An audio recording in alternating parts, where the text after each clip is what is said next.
Saludos, esta es la voz de Heidi Calero con otra cápsula sobre la economía de Puerto Rico. No olviden, los que les gusta nuestra cápsula, darnos un like y suscribirse en YouTube a la voz de Heidi Calero para que se mantengan al tanto de los temas que estamos discutiendo. Como ha sido nuestra tradición desde que comenzamos la cápsula de economía en la voz de Heidi Calero, siempre queremos orientar a nuestro público, orientar a nuestros seguidores en términos de explicar qué está pasando en la economía de Puerto Rico, cuáles son sus características. Lo que ha estado en la palestra pública en los últimos 5 años, desde el 2016, cuando el Congreso de Estados Unidos decretó la ley promesa, en que Puerto Rico anunció al mundo que no podía pagar el servicio de la deuda, pues se declaró en bancarrota, y ese es el título 3 de la ley promesa. Pero quería darles el trasfondo de cómo es que Puerto Rico llega a estar en bancarrota. Y realmente si este plan de ajuste que se está discutiendo en estos momentos, tal y como estamos hablando, si es realmente un problema o una solución. Veamos en la primera gráfica cuál es la relación entre el crecimiento real de la economía, que es la línea azul, crecimiento real del Producto Bruto, quitándole la inflación, y la línea anaranjada o roja, que es el crecimiento de la deuda pública de Puerto Rico, según publicado por la Junta de Planificación de Puerto Rico. Observen que allá para más o menos el 73, 74, 75 ya Puerto Rico tuvo una gran recesión, que fue el negativo 1.9% en la línea azul, y que la deuda pública se disparó en casi un 36.6%. Ese fue el punto en ese momento en que se da la recesión. Ya Puerto Rico había emitido casi 36% de crecimiento en esa deuda pública, y los mercados financieros prácticamente se cerraron en ese momento. La ciudad de Nueva York se fue a la quiebra también, tuvo una junta de supervisión fiscal, y otras ciudades también tuvieron sus problemas. Así que eso fue el primer choque petrolero y la primera recesión económica en la época moderna de Puerto Rico.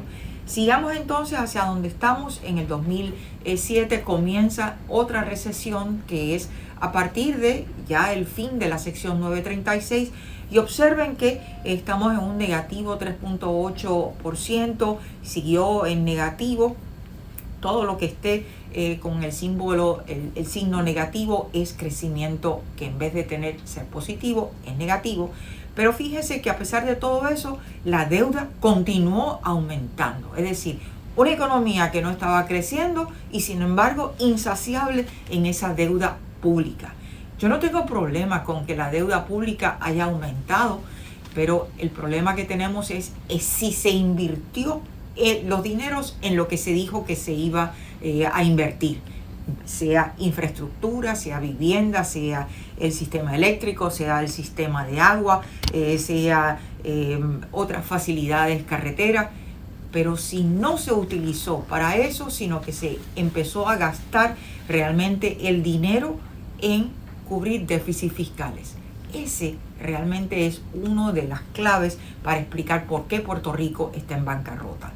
Y fíjense que finalmente con la ley promesa en el 2016, el Congreso de Estados Unidos dice, mira, Puerto Rico, te voy a dar una protección bajo título 3 de bancarrota. Y ahí tienen que la deuda pública de Puerto Rico entonces no crece, claro está, porque estaban cerrados todos los mercados financieros y bajo la supervisión de una junta de promesa.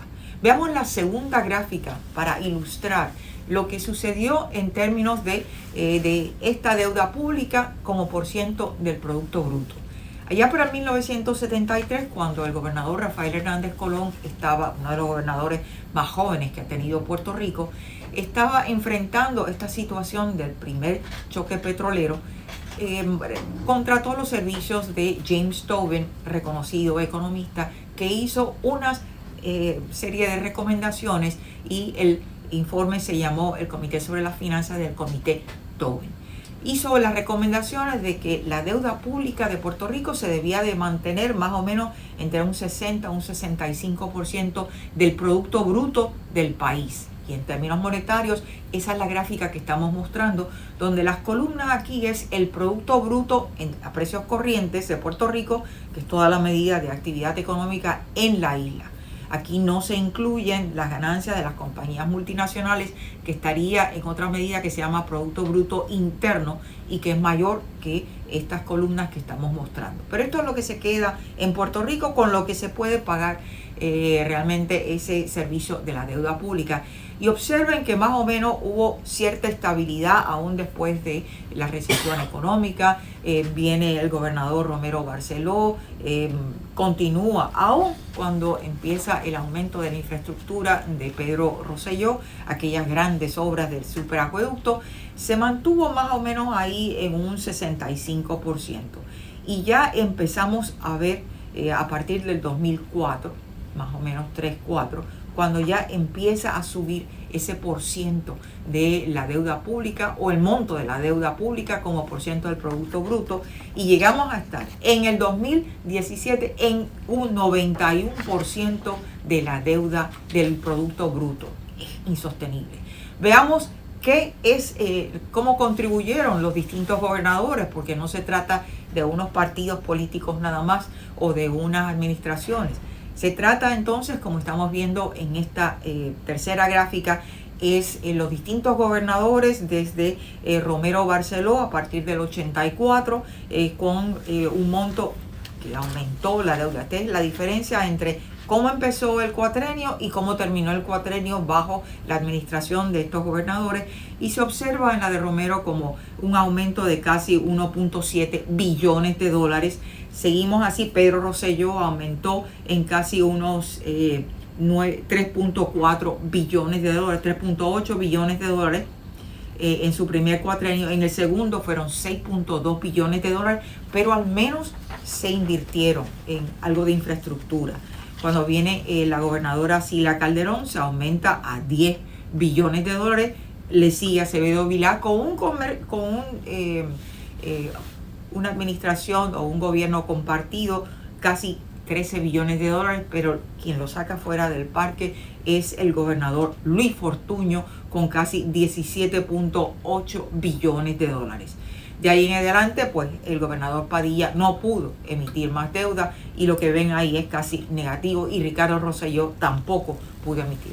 Así que en realidad esto es una de las causas principales por qué Puerto Rico está en una bancarrota y por qué el plan de ajuste que tenemos ahora discutiéndose ante la juez Taylor Swain realmente puede convertirse en después de 1.5 billones de dólares que nos ha costado esta negociación de esta quiebra, tiene que seguir adelante. Pero aún el mismo abogado de la Junta de Supervisión Fiscal ha dicho que si no se hacen las reformas que está diciendo el plan de ajuste y el plan fiscal, aún este servicio de la deuda, que se ha reducido a 1.15 billones de dólares y casi una reducción de 26 mil millones de dólares en el monto de la deuda, en el principal, realmente no va a ser posible que se pague el servicio de la deuda, porque Puerto Rico tiene que enfocarse en crecer la economía, reducir y ser mucho más efectivo en términos de gobernanza. Tiene que estar atendiendo reforma laboral, tiene que estar atendiendo reforma educativa, reforma de salud, reforma de bienestar social. No podemos continuar a la libre. Si les gustó nuestra cápsula, no olviden de darnos un like y suscribirse en YouTube a La Voz de Heidi Calero. Hasta la próxima.